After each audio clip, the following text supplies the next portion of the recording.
dans la corporation, on est toujours obligé de parler de consoeurs et de confrères. Thème la confraternité. La confraternité, un thème assez complexe mais d'actualité compte tenu de l'environnement actuel dans lequel nous, professionnels de la communication, évoluons. Un environnement fait de bisbilles, de problèmes d'ego, de personnes, de querelles, d'orientation rédactionnelle qui minent même les activités des différentes associations professionnelles que nous avions mises en place il y a plusieurs années, éloignant ainsi le vivre ensemble des journalistes, mieux la culture de l'esprit de confraternité. Ce thème se veut plus un échange entre professionnels de la communication afin de trouver des approches de solutions pour l'ancrage dans nos esprits de la culture de la confraternité, puisque les problèmes à l'origine, nous les connaissons déjà. Intéressons-nous pour commencer au mot confraternité. C'est un condensé de deux mots, confrérie et fraternité. Fraternité vient du mot latin frater, où on perçoit subtilement le mot français frère. En réalité, frère n'est pas la traduction littérale du mot latin frater. Cela veut plutôt dire membre de l'espèce humaine. Il va donc au-delà de relations entre frères, voire entre frères et sœurs, qu'ils soient de la même famille, de la même communauté, groupement, association ou de tout groupement humain, quelle que soit l'affinité ou l'intérêt qui a guidé leur mise en commun. Confrérie fait référence à une compagnie, une société qui peut être même une société religieuse, littéraire, artistique, voire même secrète, suivez mon regard. Dans ce cas précis, on ne peut être admis dans une confrérie que par l'autorisation collective des autres membres qui en font déjà partie. La confraternité vient signifier les liens encore plus forts, des relations et des sentiments qui peuvent lier des personnes partageant les mêmes centres d'intérêt, les mêmes aspirations, les mêmes désirs d'avenir.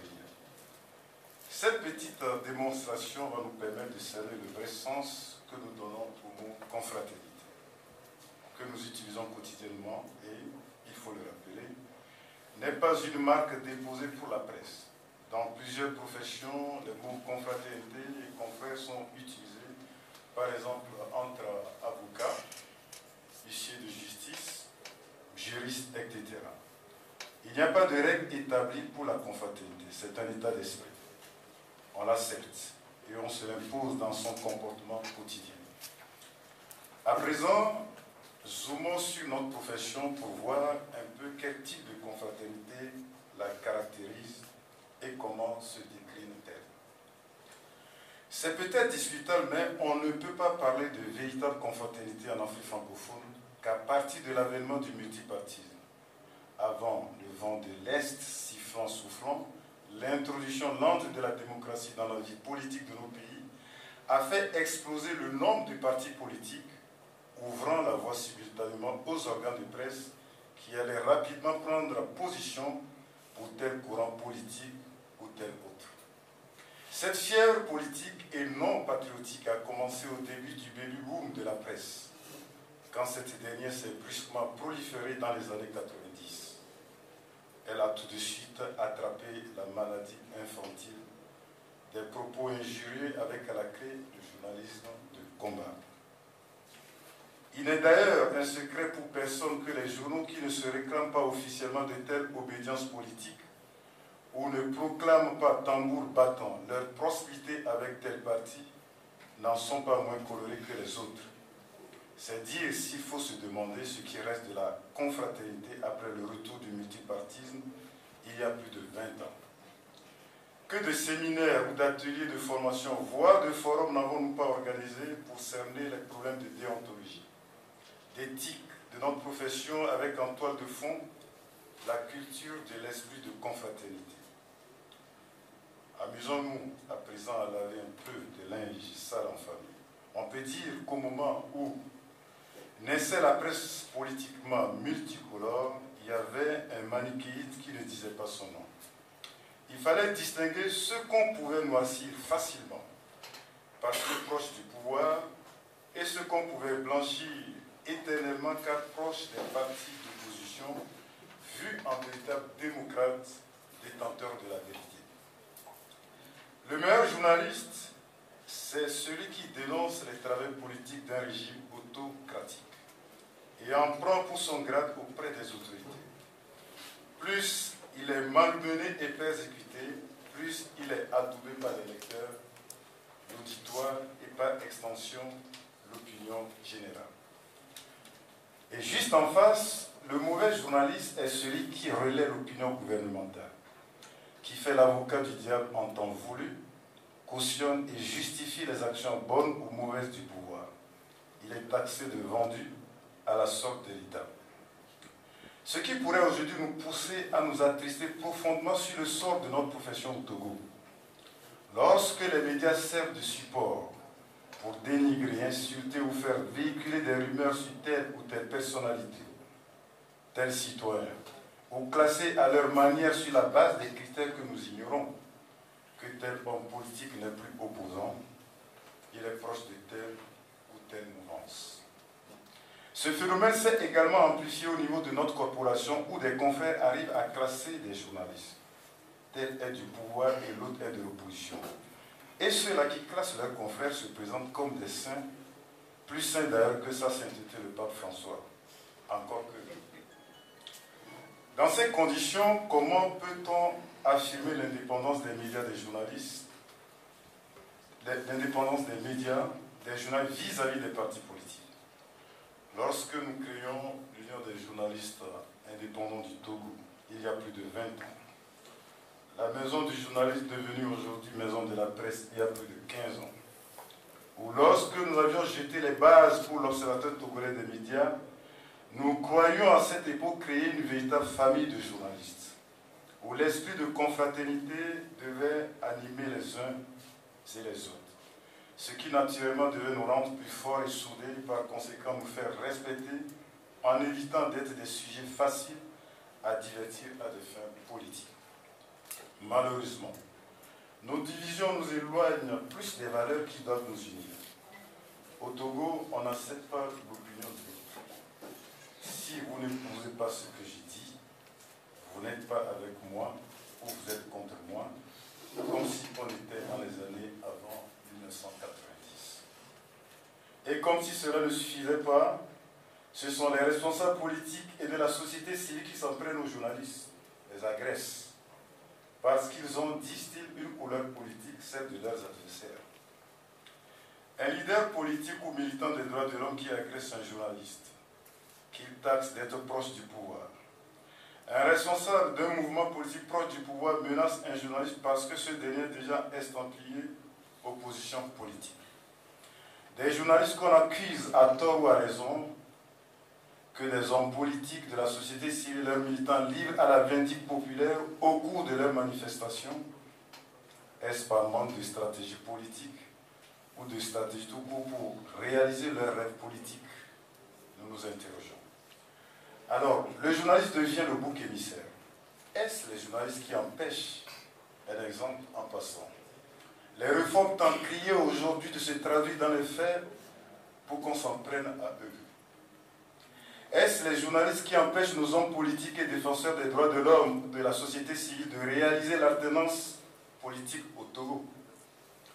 Le journaliste, c'est aussi, il faut le savoir, les questions qui fâchent. Et les politiques doivent l'accepter. Mais vouloir toujours s'en prendre aux journalistes avec une culture de l'intolérance dans l'exercice de leurs fonctions sont des actes condamnables. Pourquoi au Togo, les journalistes togolais ne peuvent pas couvrir des manifestations organisées par des politiques togolais et de la société civile sur le sol togolais?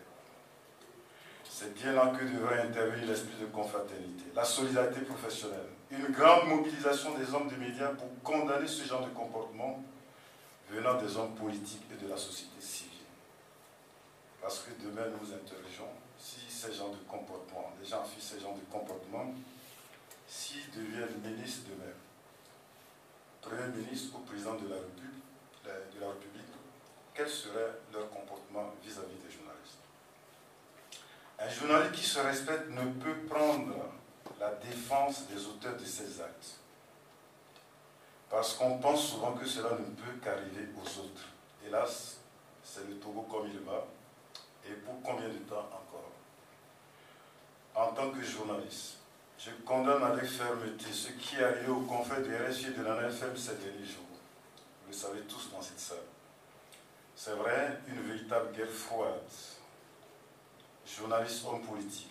Une guerre froide où les camps politiques viennent s'affronter par journalistes interposés.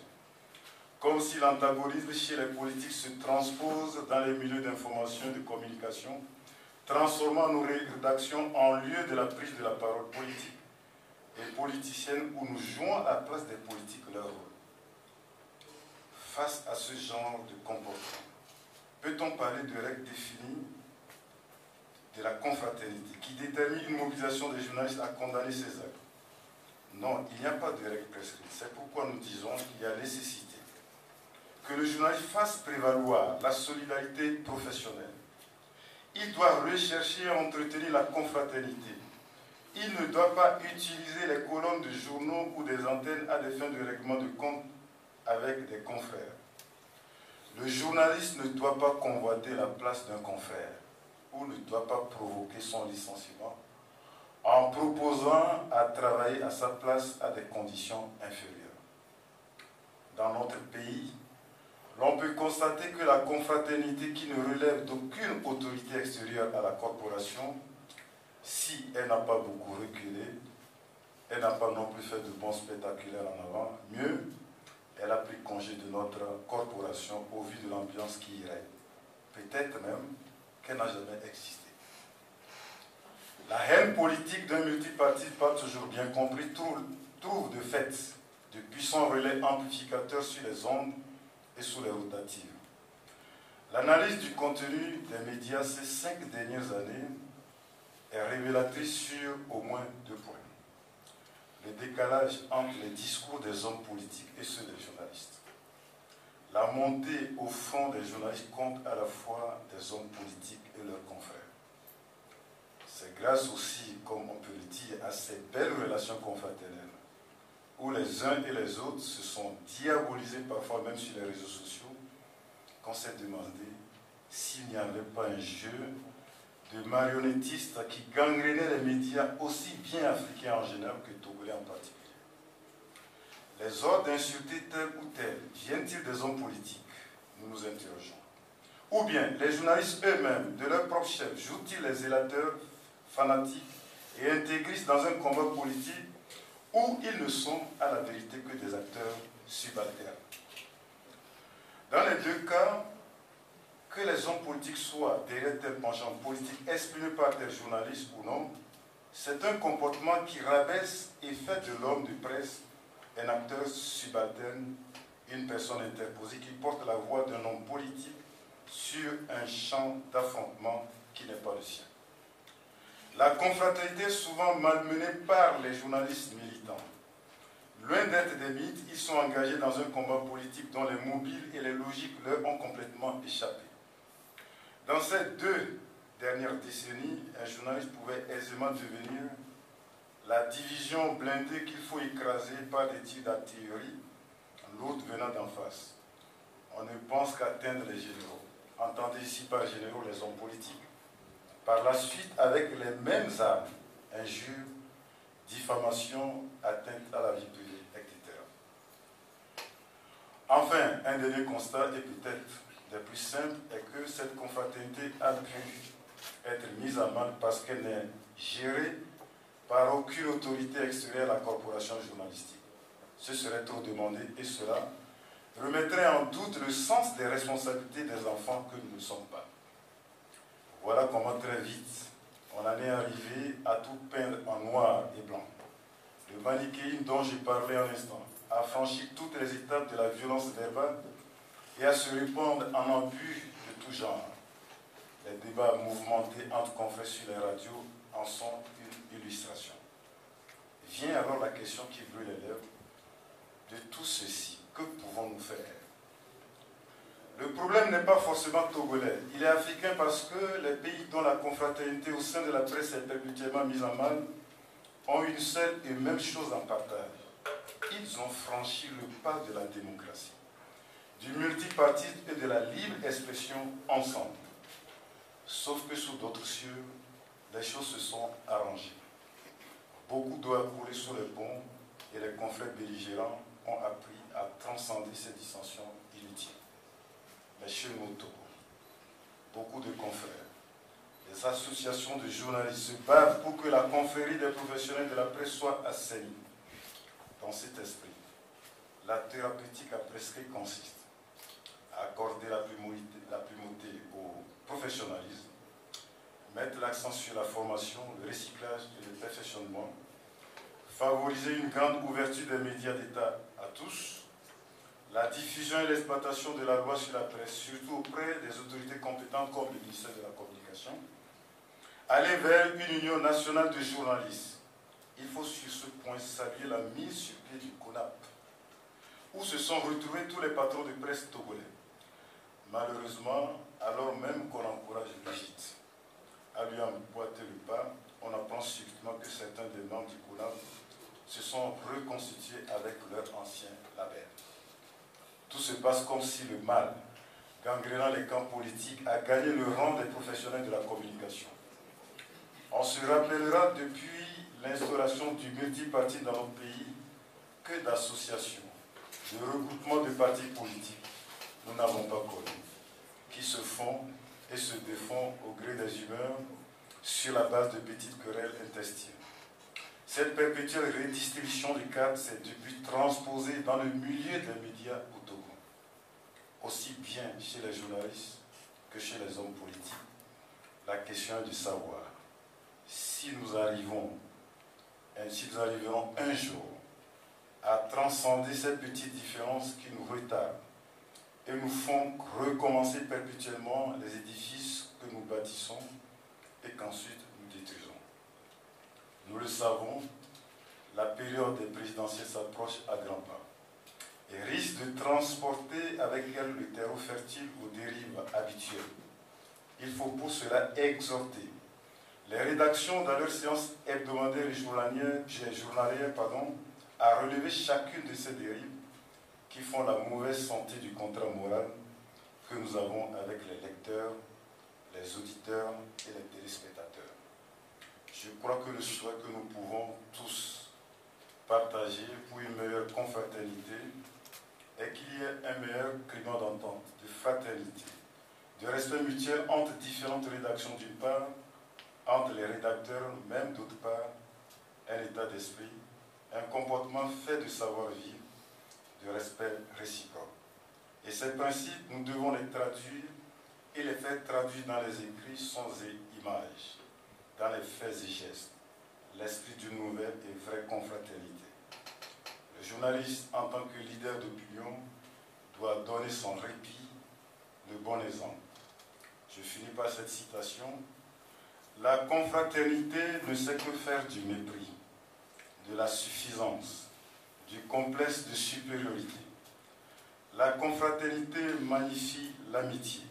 La confraternité, c'est la solidarité. Elle admet la critique. Cette situation est d'un confrère ivoirien, Gio Moussa, ancien rédacteur en chef de Fraternité.